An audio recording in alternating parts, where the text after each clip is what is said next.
जनतेच्या न्याय हक्कासाठी प्रजासत्ताक न्यूज सदैव आपल्यासोबत.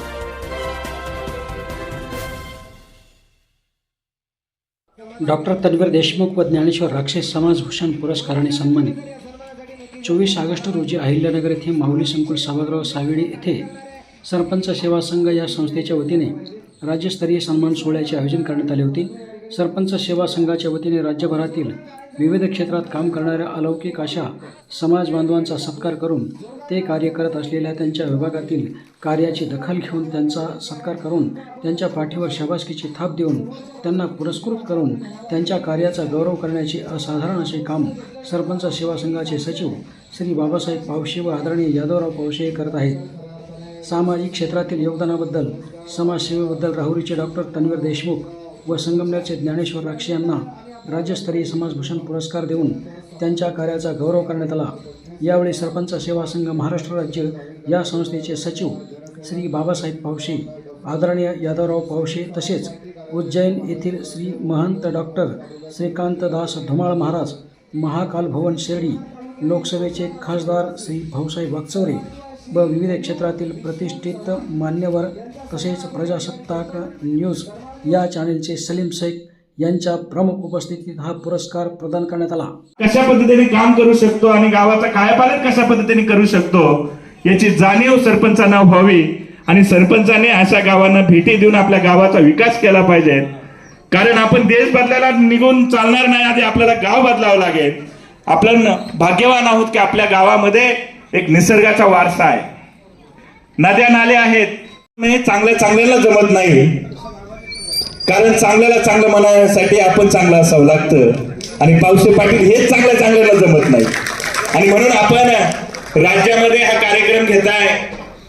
संगमनेर सारख्या तालुक्यामध्ये आपला जन्म झाला आणि अहिल्यानगरचं नाव आपण राज्यामध्ये पोहोचलं. करोना काळातही आपण चांगलं काम केलं. सरपंचांना न्याय देण्यासाठी आपण सरपंचाच्या विरुद्ध मागण्या शासन दरबारी मांडल्या आणि सरपंचांच्या मानधनामध्ये सुद्धा वाढ करण्यासाठी आपण पाठपुरावा केला. हे सांगायला आमच्या सारख्या एका शिक्षण क्षेत्रातल्या माणसाला सांगायला आनंद वाटतो. मी आता येताना सरपंचांना सांगत होतो की सरपंच सेवा संघाच्या माध्यमातून फक्त पुरस्कारच दिले जात नाही, तर राज्यातील सरपंचांची दखल सुद्धा आपण घेताय, त्यांच्या मागण्यांचा विचार करताय, गोरगरिबांना न्याय देण्यासाठी आपण काम करताय. बाबासाहेब पावसे पाटील हे नाव आज राज्यामध्ये आदराने घेतलं जातं. आज कोणतंही क्षेत्र असो त्या क्षेत्रामध्ये पावसे पाटलांचं नाव का घेतलं जातं? कारण चांगल्याला चांगलं म्हणण्याची हिंमत त्यांच्यामध्ये आहे. म्हणून बाबासाहेब पावसे पाटील आपण चांगले आहात म्हणून इतरांना आपण चांगले म्हणताय, म्हणून राज्यातले अनेक सरपंच आपण या पुरस्काराच्या निमित्तानं सन्मानित करताय. आता बोलताना निवेदिकांनी सांगितलं की सरपंच हा गावचा मुख्यमंत्री असतो. आम्ही गाव बदलायला निघालोय, आम्ही देश बदलायला निघालोय, आम्ही राज्य बदलायला निघाले, पण ही सुरुवात गावापासून झाली पाहिजे. आणि म्हणून गावचे सरपंच काय करू शकतात हा आदर्श महाराष्ट्राचा इतर राज्यांनी पाहिजे. या कार्यक्रमाचे संयोजक स्वराज्य सरपंच सेवा संघ महाराष्ट्र राज्य. मित्रांनो, सरपंच हा गावचा मुख्यमंत्री आहे.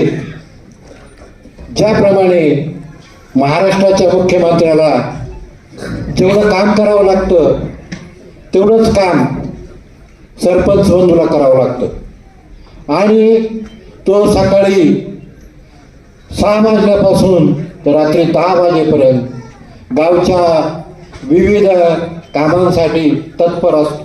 गेली 25 वर्ष सक्रिय कार्यकर्ता म्हणून काम केलं असे माझे ज्येष्ठ मार्गदर्शक राळेगणसिंह शिल्पकार डॉक्टर पद्मभूषण अण्णासाहेब आघारे यांच्या माध्यमातून मी त्यांच्यासोबत 25 वर्ष काम केलं आणि त्यामध्ये 5 वर्ष आदर्श गाव सेवा संकल्प आणि प्रकल्प समिती या माध्यमातून मी काम केलं आणि त्या माध्यमातून माझ्या संगमनेर तालुक्यामध्ये 3 गावांची निवड 92 साली केली आणि त्या माध्यमातून त्या गावामध्ये शासकीय निधी मिळाला. आणि म्हणून हे काम करत असताना सरपंचांना काय अडचणी ग्रामीण भागात असतात याचा अभ्यास करण्यात आला आणि त्या अभ्यासाच्या माध्यमातून ही संघटना उभी करण्याचा संकल्प मनात आला आणि त्या संकल्पनेच्या माध्यमातून 2 वर्ष 16-17 या 2 वर्षामध्ये राज्यातील सरपंचांना संघटित करण्यासाठी 2 वर्ष आम्ही काम केलं आणि त्या माध्यमातून ही संघटना निर्माण झाली. आपल्या परिसरातील ताज्या घडामोडी पाहण्यासाठी आजच प्रजासत्ताक न्यूज 24 ला सबस्क्राईब करा आणि रहा अपडेट. तसेच लाईक अँड शेअर करायला विसरू नका. प्रजासत्ताक न्यूज सदैव आपल्यासोबत.